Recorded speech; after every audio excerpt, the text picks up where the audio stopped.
The rain had been falling steadily since dawn, soaking the sidewalks and making the elegant storefronts of downtown Ohio look ghost-like under the heavy gray skies. It was in that quiet chaos that Brianna Clark, barefoot and almost transparent to the world, crept through the doors of an upscale bakery. Her tiny fingers gripped a few damp coins, barely enough to buy a single roll. Trembling, soaked to the bone, and with her heart thumping louder than the thunder outside, she looked up at the tall man behind the counter and whispered, "Can I pay later?" Her voice was barely audible, yet those words sliced through the air like lightning. The man behind the counter raised an eyebrow, smirked, and looked at her with disdain. "We don't do credit here," he sneered, his tone sharp and cruel. "Especially not for people like you." The words hit her like ice water, but Brianna didn't cry. She just stood there, rooted in shame, clutching the coins with all the dignity a little girl could muster. Across the room, a man in a tailored charcoal gray suit had just taken a bite of a warm almond croissant when he froze mid-chew. Simon Berkeley had built an empire from the dust of his past. His morning was usually a symphony of business calls, market reports, and espresso shots. But at that moment, all of that disappeared. His attention locked onto the scene unfolding by the register. The little girl, the sneering employee, the heavy silence of a public humiliation. Something inside him stirred. He recognized that hunger in her eyes, that fragile courage in her voice. He had worn it once. Long ago, before the boardrooms and the headlines. He had been that child. Dirt on his knees, shoes with holes, a stomach roaring louder than traffic. The memory shot through him like a pulse of lightning, and he stood, folding his napkin neatly before walking toward the counter with deliberate calm. He didn't raise his voice. He didn't need to. The atmosphere in the bakery shifted as Simon stood next to the girl. His presence commanding but not oppressive. His eyes bore into the clerk with a quiet authority that made the man shrink back. "Is this how you treat people in need?" he asked, his voice even. The clerk stammered, trying to recover, but Simon had already turned his attention to Brianna. "What's your name?" he asked gently.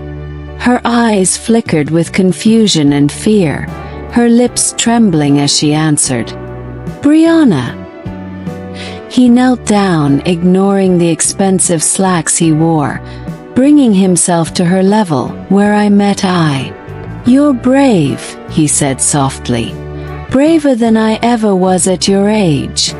She blinked up at him, not used to being seen, truly seen. For once, she wasn't invisible.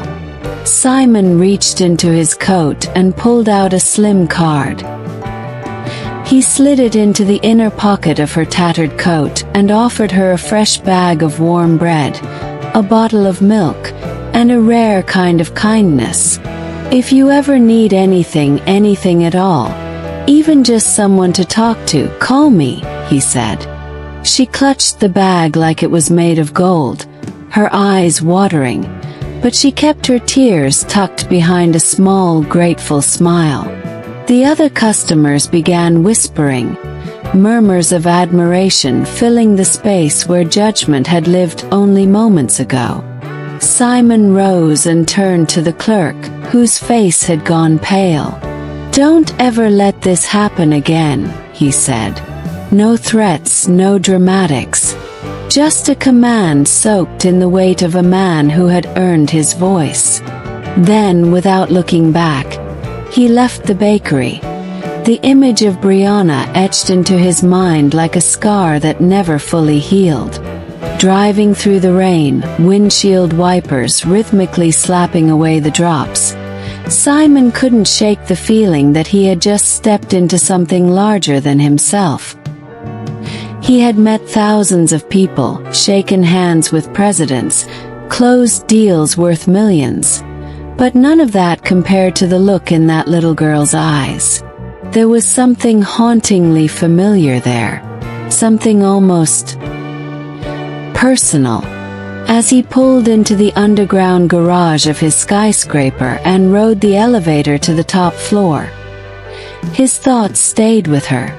Not just with her hunger or her gratitude, but with the ghost of a memory she had awakened. He'd been so sure that chapter of his life was closed. But what if it wasn't?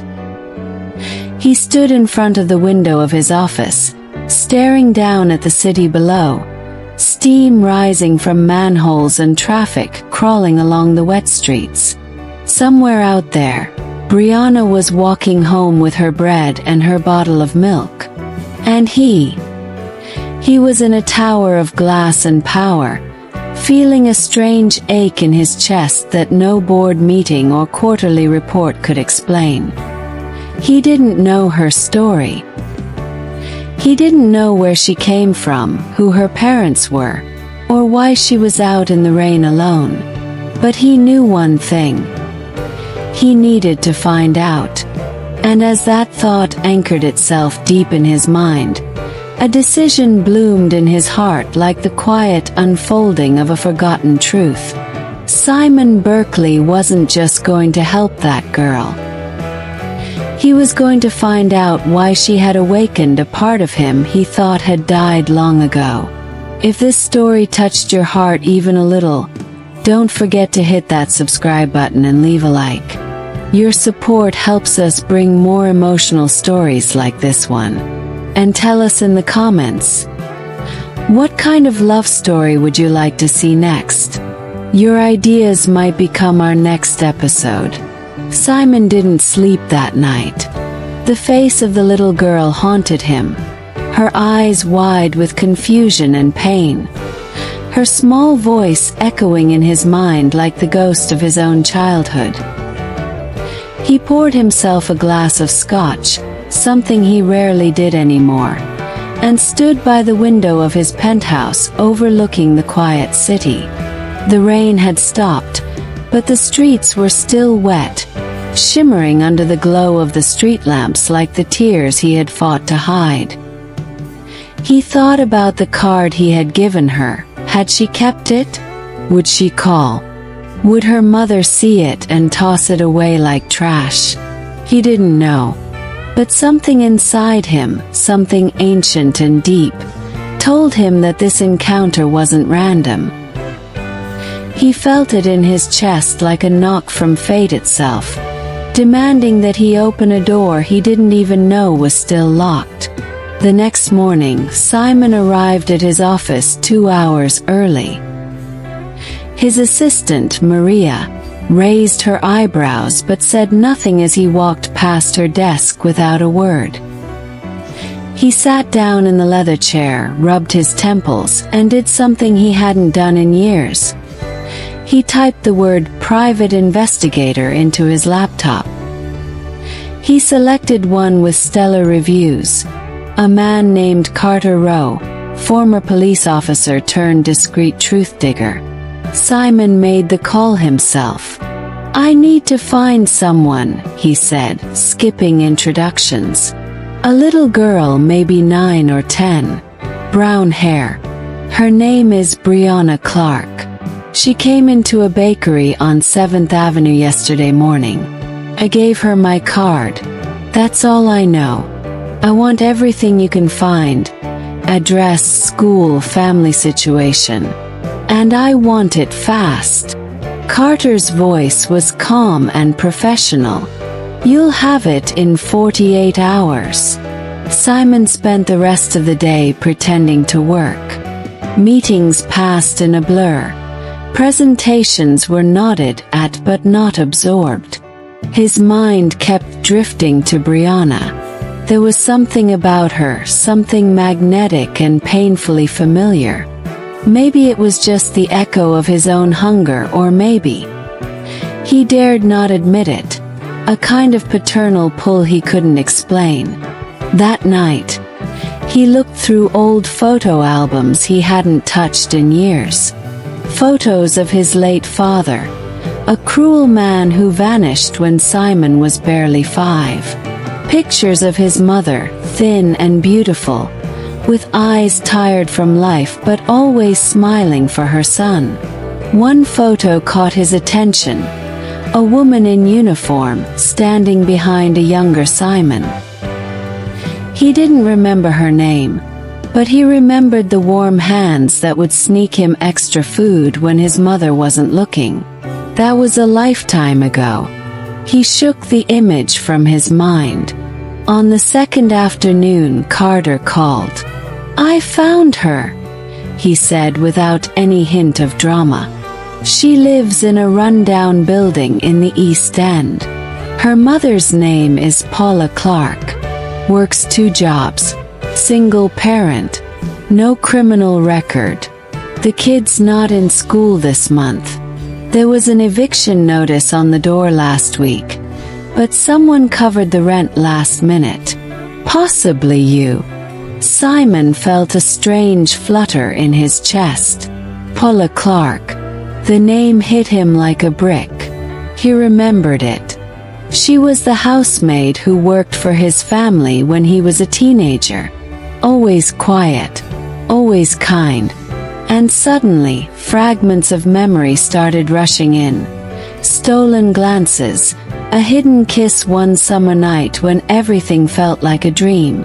Then she was gone, dismissed by his mother without explanation. And now, here she was again, surviving in silence. And Brianna, could she know? Well, it couldn't be. Simon thanked Carter and hung up slowly, his hand trembling. He leaned back in his chair and stared at the ceiling, the room spinning with the weight of revelation. It made no logical sense. But emotions don't follow logic. They follow blood, they follow soul. Could Brianna be his daughter?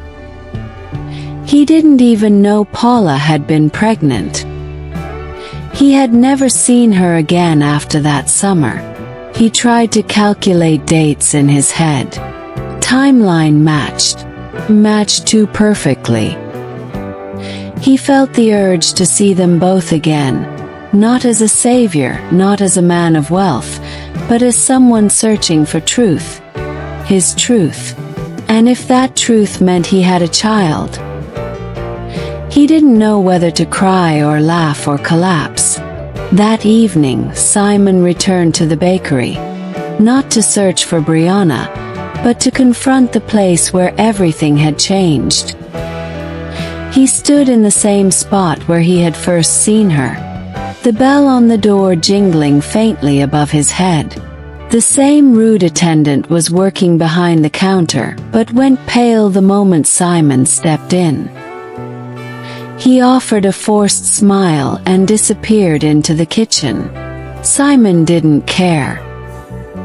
He stood there quietly, watching the rain start again outside, imagining Brianna's bare feet crossing the tiled floor. He closed his eyes, and for a moment, he wasn't a millionaire. He was a man who had lost something. Know someone, and was just now beginning to understand what it meant. A name, Paula, echoed in his mind, and this time it wasn't from the past. It was calling him into the future. Simon couldn't sit still. He paced through his penthouse like a lion in a glass cage, heart pounding with the weight of 1,000 unanswered questions. He had the address. He had the name. What he didn't have yet was the courage. What would he say? "Hello, remember me? I might be the father of your child." The thought was absurd and terrifying. He kept trying to prepare a speech, some elegant and composed thing that would make sense of the last few days. But all he had were fragments of memory. of Paula's laughter echoing down the hallway, of soft touches in hidden corners, of a goodbye that never really came. And now, years later, the chance to stitch those pieces together had fallen into his hands like a miracle he didn't know he needed. Still, he couldn't knock on that door, not yet.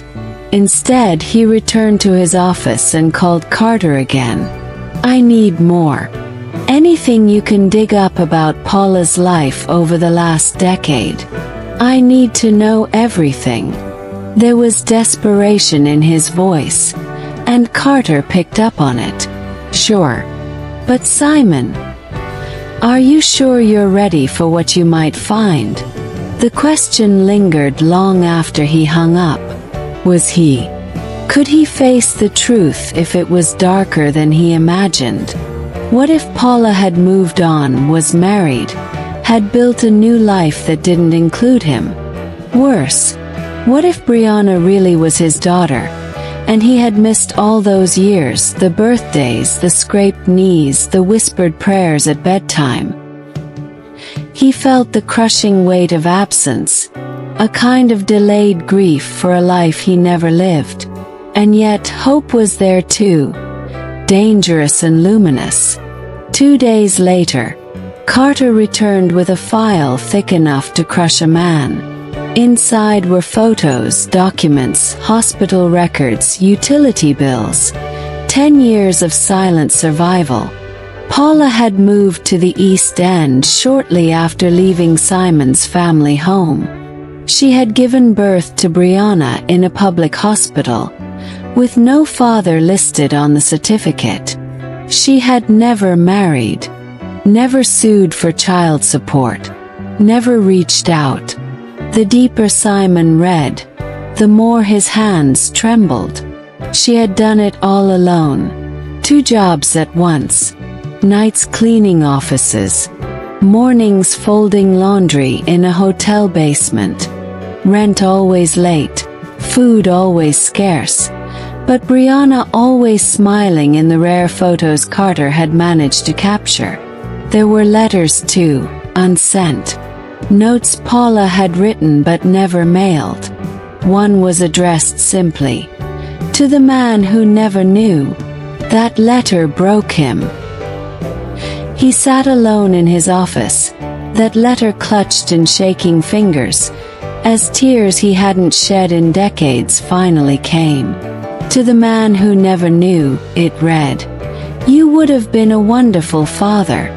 But life doesn't always let love grow where it starts. I never hated you. I just couldn't stay where I wasn't welcome. I see your eyes in hers sometimes. And even if she never meets you, I hope she grows up knowing she was always loved." Simon closed his eyes, pressed the letter to his chest. He didn't know what hurt more, that he hadn't known, or that Paula had protected him from the truth out of dignity. She had never taken advantage, never knocked on his door, never begged. She had chosen to suffer silently so Brianna wouldn't. And somehow, that made her even stronger in his eyes. He had to see her. It wasn't optional anymore. The next morning, Simon didn't wear his usual tailored suit. He chose something simpler, a gray sweater, jeans, nothing that screamed power or money. He drove himself to the address Carter had given, a crumbling red brick building tucked between 2 factories, forgotten by time. He walked up 3 flights of stairs, heart beating like a war drum. The door, he paused. He could hear faint laughter inside. Brianna's laugh, unmistakable. And then Paula's voice. Softer, older, but still warm. He raised his hand to knock but stopped. What if she didn't open? What if she told him to leave? He couldn't blame her. But something inside him whispered, "This is the moment. Don't let it pass again." He knocked. The sound echoed down the narrow hallway like a thunderclap. The door opened slowly, revealing Paula in a faded apron, flour on her hands. She froze. Her lips parted in disbelief, and for a second the years dissolved. She was the same woman who had kissed him in the rose garden all those summers ago. "Simon," she breathed. Her voice cracked like glass. "Hi," he said, voice low, unsure. "Can we talk?" Behind her, Brianna appeared, barefoot again, her eyes widening. "You're the man from the bakery," she exclaimed. Paula turned, confused, and looked from her daughter to Simon. Her face a whirlwind of emotion. Fear, hope, confusion. Simon smiled gently. "I think we have a lot to talk about." And in that moment, standing in the doorway of everything he had once lost, Simon felt something shift. Not just in him but in the world. Something sacred. Something beginning. "Before you go, can I ask you something? If a single knock on a door could change your whole past, would you open it?" Stay with us to see what Simon discovers next. And hey, if this story moved you even a little, hit that like, subscribe, and tell us. Have you ever wondered if someone out there might be your family and you just don't know it yet? The silence that followed Simon's words was louder than any argument, heavier than any memory.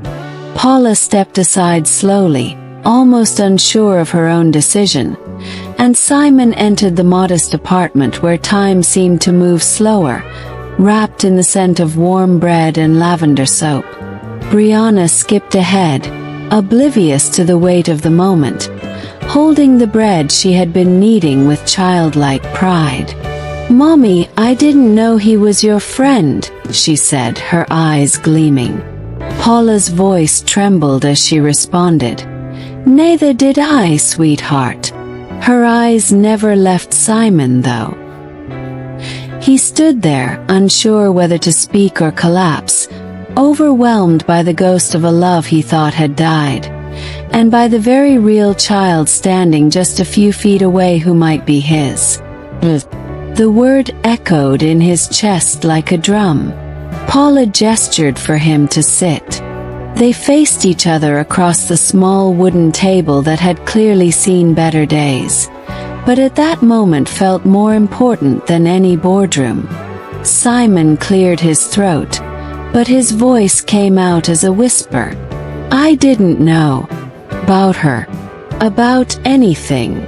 Paula nodded, not out of anger or accusation, but with a deep, aching calm. "I know you didn't. That's why I never came back. I wasn't going to ask for anything. I wanted to protect her. From everything." Her voice cracked, and she looked away, hiding a well of emotions behind strong eyes. Simon leaned forward. "You protected her. You did more than I could have ever done." Paula's hand shook slightly as she reached for a cloth to wipe the counter, more to steady herself than to clean. She had rehearsed this moment in her mind 1,000 times, sometimes imagining he'd come back, other times cursing the idea entirely. But now that he was there in her kitchen, looking at her not with blame but with admiration, she didn't know how to carry the weight of her own choices. She had loved him once. Perhaps she still did. Brianna came to the table with a plate of cookies she had made herself, proudly placing them in front of Simon. "I made these," she said with a bright grin. He smiled, eyes misty. "They look amazing." He took one and bit into it, trying to speak through the lump in his throat. "You're a great baker. Just like your mom." Brianna's eyes sparkled. Paula watched the interaction, her heart beating wildly. It was surreal. A piece of the life she had dreamed of but buried long ago was happening right in front of her. And it was beautiful. Painful but beautiful. Simon leaned back in the chair, trying to stay composed. I want to help. Not out of guilt. Out of love. And maybe to make up for the years I lost. Paula looked down. She's never had a father. She's asked about it. I always told her it was complicated. But I never lied. Simon nodded. Maybe it's time we made it less complicated. There was a long pause. Then Paula got up, walked to a drawer, and returned with a folded paper. Brianna's birth certificate. She slid it across the table. Simon opened it slowly, and there it was. The space for father left blank. No name. No history. Just absence. His hands trembled as he traced the line with his fingers. Would you be willing to let me be part of her life? He asked, voice raw. Paula hesitated. That's not just my decision anymore. She's old enough now to know her heart. She turned to Brianna. Sweetie, would you like to spend time with Mr. Simon? Maybe do fun things together, like the zoo or the movies. Brianna looked at Simon, tilted her head and said, Do you like popcorn with too much butter? Simon laughed, a genuine laugh, the first in weeks. It's my favorite kind. She smiled wide. Then yes. Paula blinked back tears. In that simple exchange, something sacred had begun.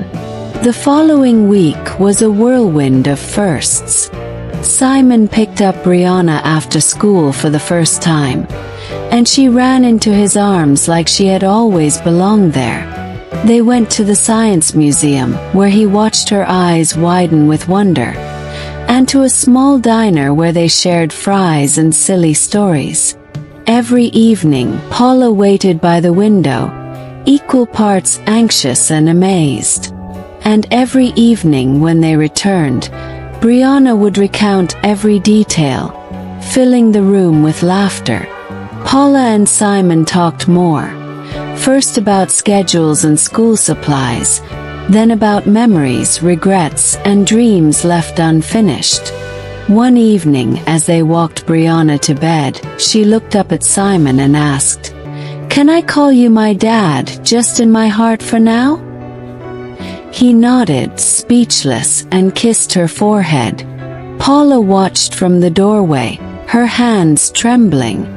The man who had once broken her heart was now gently helping her daughter heal hers. But the real moment of reckoning came late one night. Simon had stayed for dinner.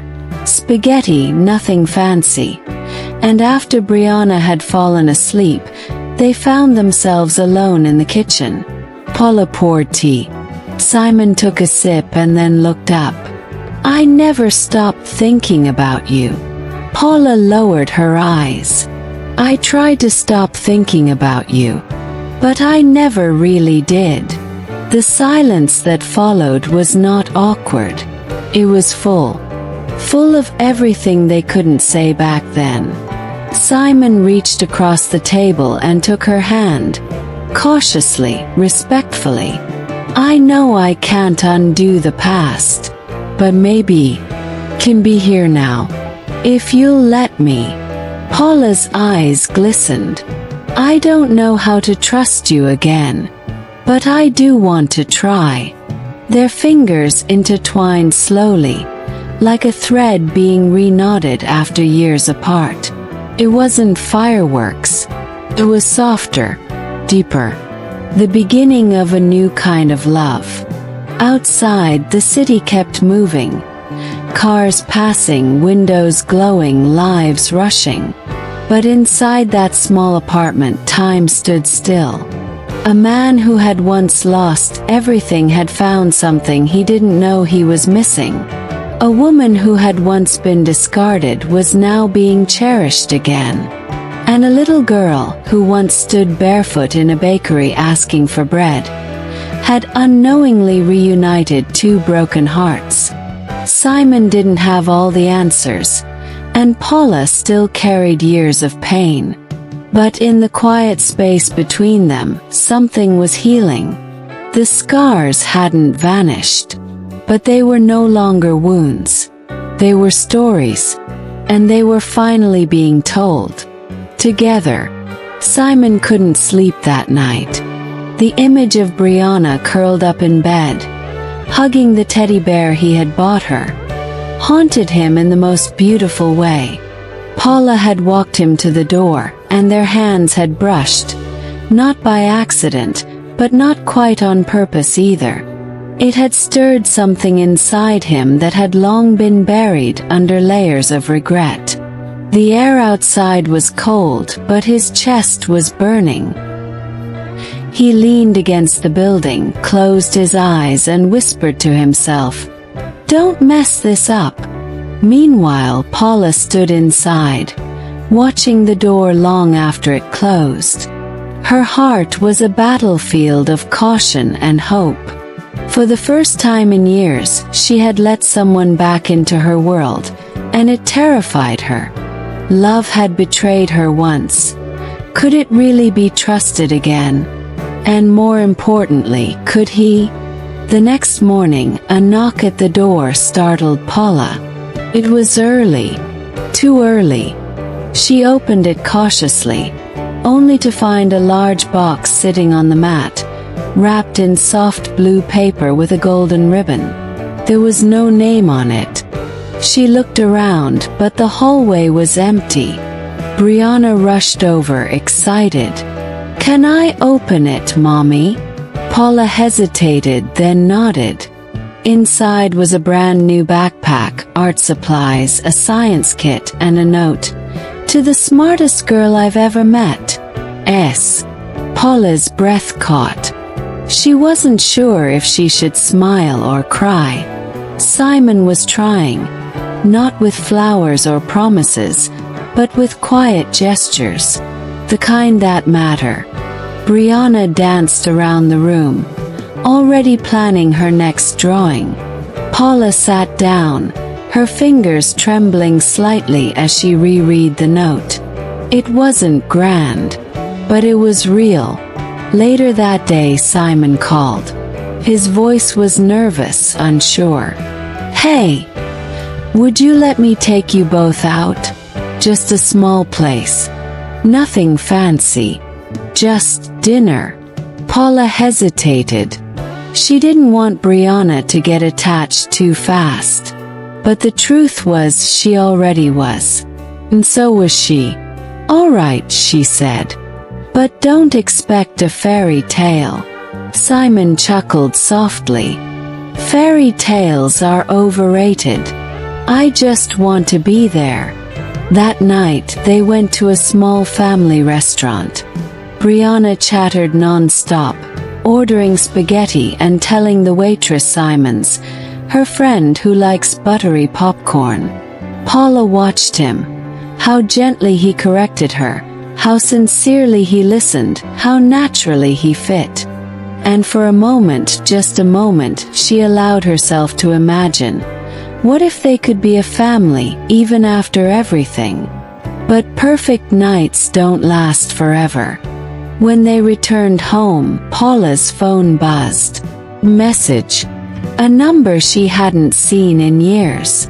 The name made her blood run cold. Marcus. Her ex, Brianna's biological father. The man who had disappeared before her daughter was born. The message was short. "I'm back in town. We need to talk. It's about Brianna." Paula froze. The ground shifted under her feet. Simon noticed instantly. "What's wrong?" he asked. She shook her head. "It's nothing," she lied. But her hands were cold, her chest tight. Old wounds were reopening, and with them dangerous memories. Brianna was asleep. The house was quiet. But inside Paula, a storm had begun to roar. What did Marcus want? Why now? And what would Simon do if he knew? Days passed, and Paula didn't reply to the message. She didn't tell Simon either.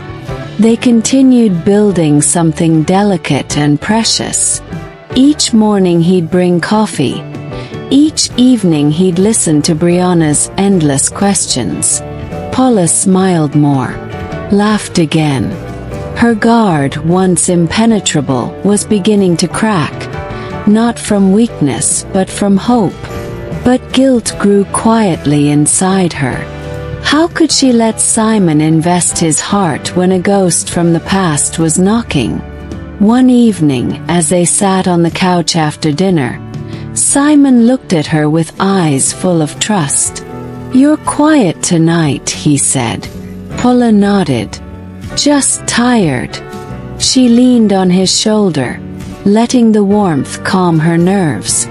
But the silence between them wasn't peace. It was hiding something. And it wouldn't stay hidden much longer.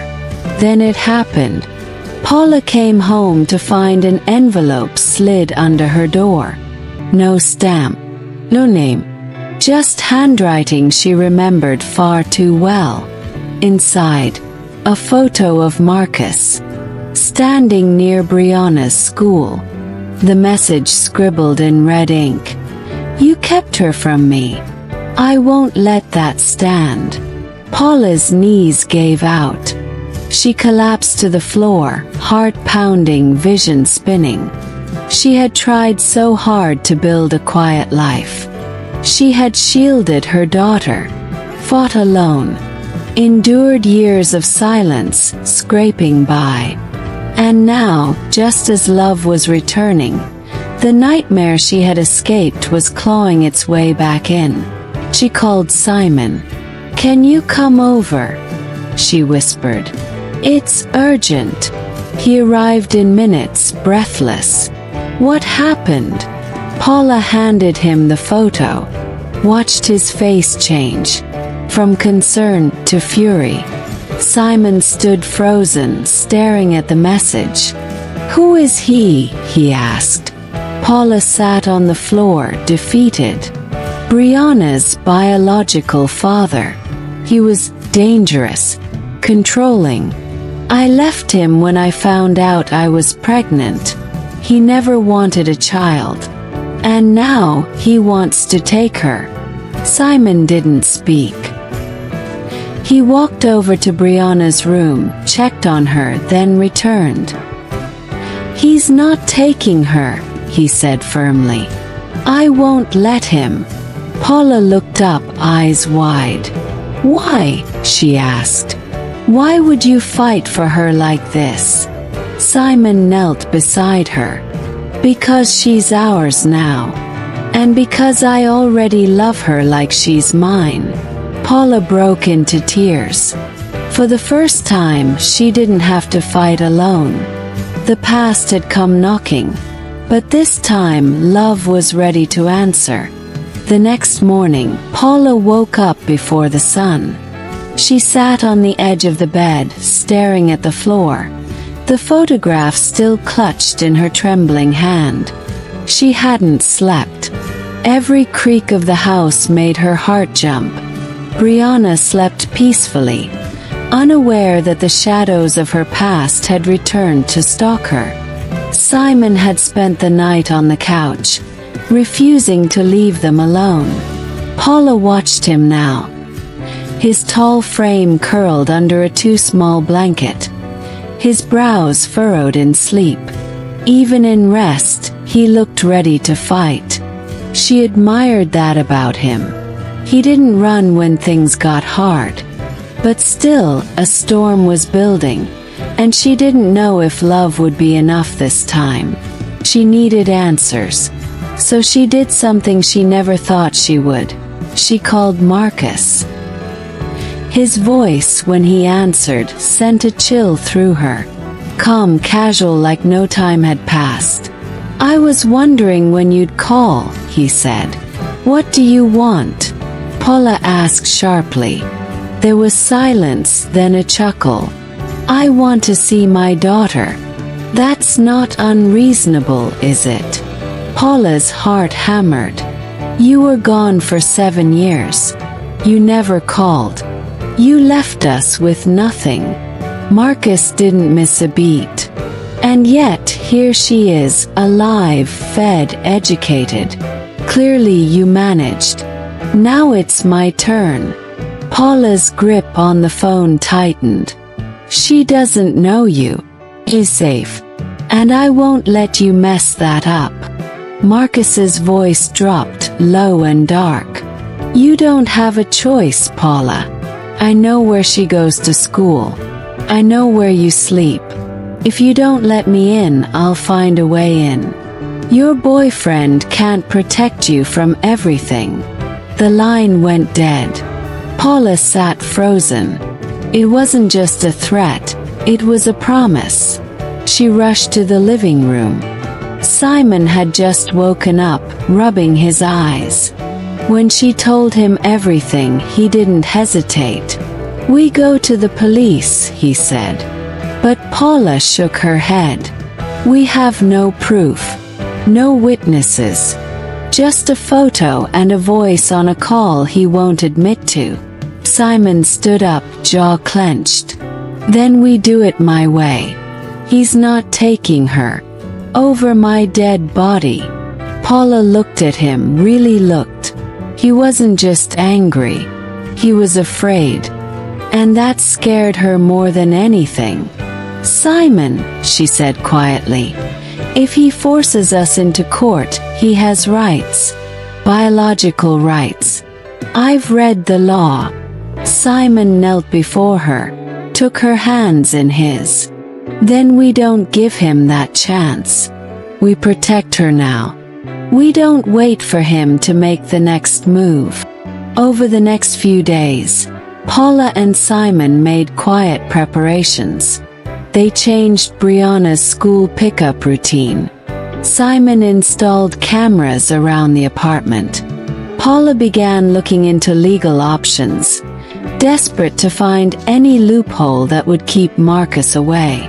At night they barely slept. Simon had started sleeping in the hallway outside Brianna's room. Just in case. One evening Brianna asked, "Why does everything feel weird lately?" Paula hugged her tightly. "Because Mommy is just making sure everything is safe, honey." Brianna nodded slowly. "Is it because of the man I saw near the playground last week? The one with the scar on his face?" Paula froze. "What did you say?" "I saw him again yesterday," Brianna whispered. "He looked at me like he knew me." Paula could barely breathe. Marcus had already been closer than she imagined. The threat was no longer distant. It was at their doorstep. The breaking point came 2 days later. Paula and Brianna returned home from the grocery store to find the door slightly open. Simon had been at work. Paula stepped inside cautiously. The living room had been searched. Drawers open. Papers scattered. But nothing valuable was missing. Just chaos. Just a message. And then they saw it. Brianna's favorite teddy bear. The one Simon had given her, hanging from the ceiling fan by a string. A note attached. "Next time it's her." Paula screamed. Brianna began to cry. The neighbors heard and came running. Paula called Simon, and he arrived in minutes, eyes wide with fury. He didn't speak. He just grabbed Paula and Brianna and held them, his body trembling. The police were called. A report was filed. But Paula could see it in the officer's eyes. Without proof, they were just another file. Another frightened family in a system too slow to save them. That night, Simon sat alone in the kitchen, staring at a glass of water he hadn't touched. Paula approached him quietly. "We need to leave," she said. "Go somewhere far. Start over." Simon didn't look up. "I'll take you," he whispered. "But not because we're running. 'Cause we're rebuilding. Somewhere he can't touch you." Paula sat down beside him, placing her hand over his. "I don't want to leave like this. I wanted her to grow up knowing joy, not fear." Simon finally looked into her eyes. "Then we'll fight. Together. As a family." Paula nodded, but deep inside a question lingered. What happens when someone like Marcus has nothing left to lose? The next move wouldn't be a warning. It would be war. And love, as strong as it was, might not be enough. It happened on a Friday evening. The sun had just dipped beneath the horizon, and golden threads of twilight clung to the city's rooftops like memories refusing to fade. Simon stood at the window of a rented house miles away from downtown, their temporary shelter while things calmed down. Paula was in the kitchen cooking something simple, yet warm. Brianna was on the rug, drawing pictures of a castle with a family of 3 in front of it. It looked almost like a dream she was trying to put on paper, a place where no one could take love away. Then the phone rang. Simon picked up and froze. The detective he'd hired, who had since gone quiet, finally had something. "We've located Marcus," the voice said. "And we have enough to press charges. He broke parole, weapons possession, and..."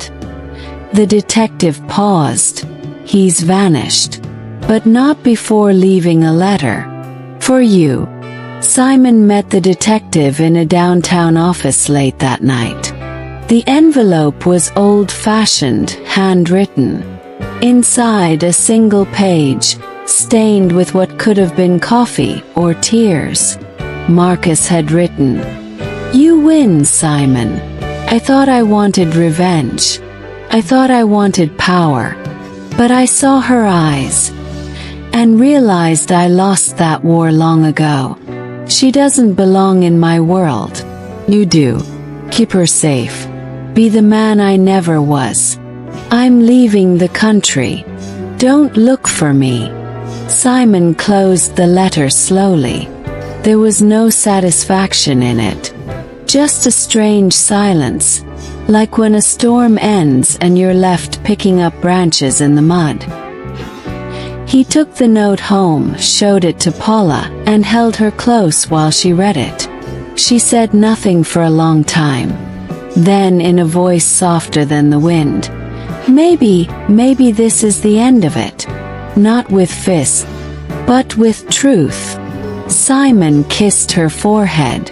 "It's not the end," he said. "It's the beginning." Few weeks passed. Life slowly unfurled again like a flower braving spring after a bitter winter. Brianna returned to school, now laughing more freely. Her drawings filled with suns and trees instead of castles behind walls.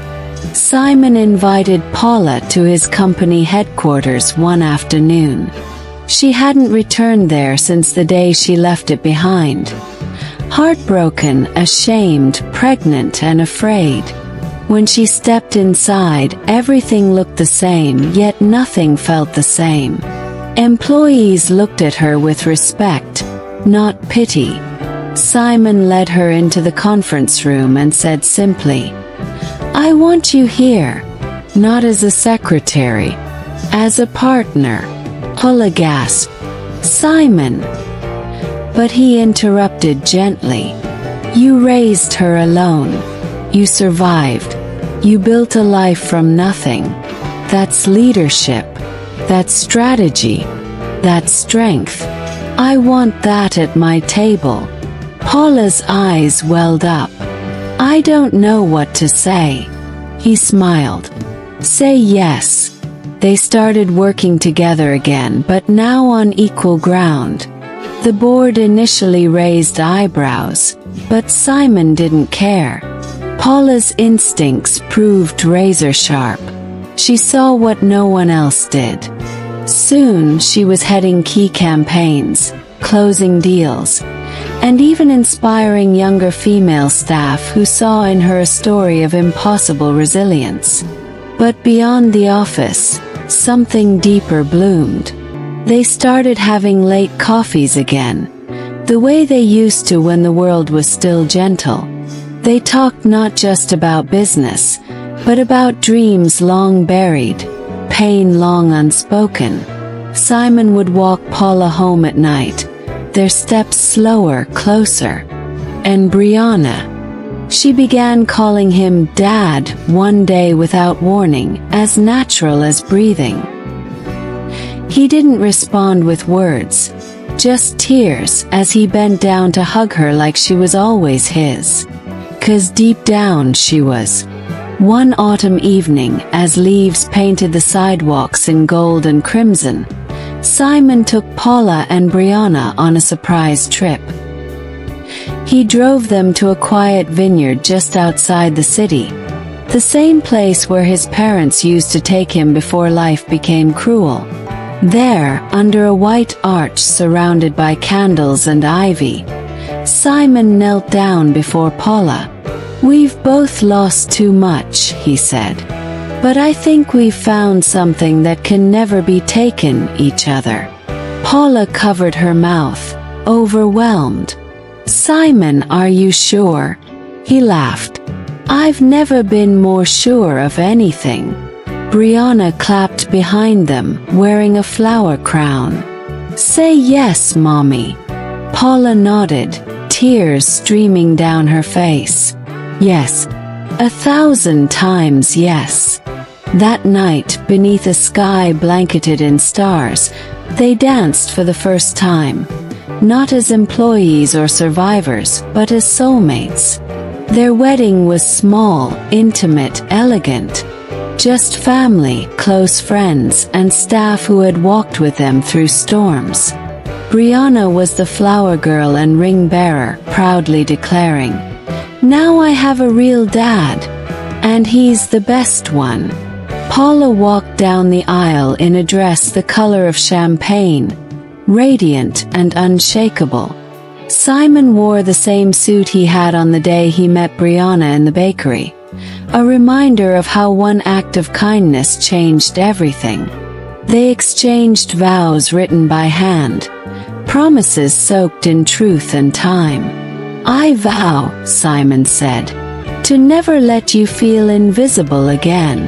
Paula replied, "And I vow to never let go of your hand, no matter how hard the road becomes." When they kissed, the whole room erupted, not just in celebration but in release. Love had finally come home. They moved into a house on the hill, not a mansion of opulence, but one of peace, of warmth. Every room carried laughter. The kitchen always smelled of cinnamon and coffee. The backyard had a treehouse that Simon built with Brianna, now filled with books and starlight wishes. And sometimes, on rainy mornings, Simon would find Brianna at the window, watching the raindrops fall. "What are you thinking about?" he'd ask. She'd smile. "Just how different everything is now." Simon would hug her from behind. "That's because your story didn't end in the bakery, Bri. It started there." And Paula, she'd watch them from the kitchen, hand on her heart, knowing that sometimes life steals everything, just to make room for the one thing that truly matters.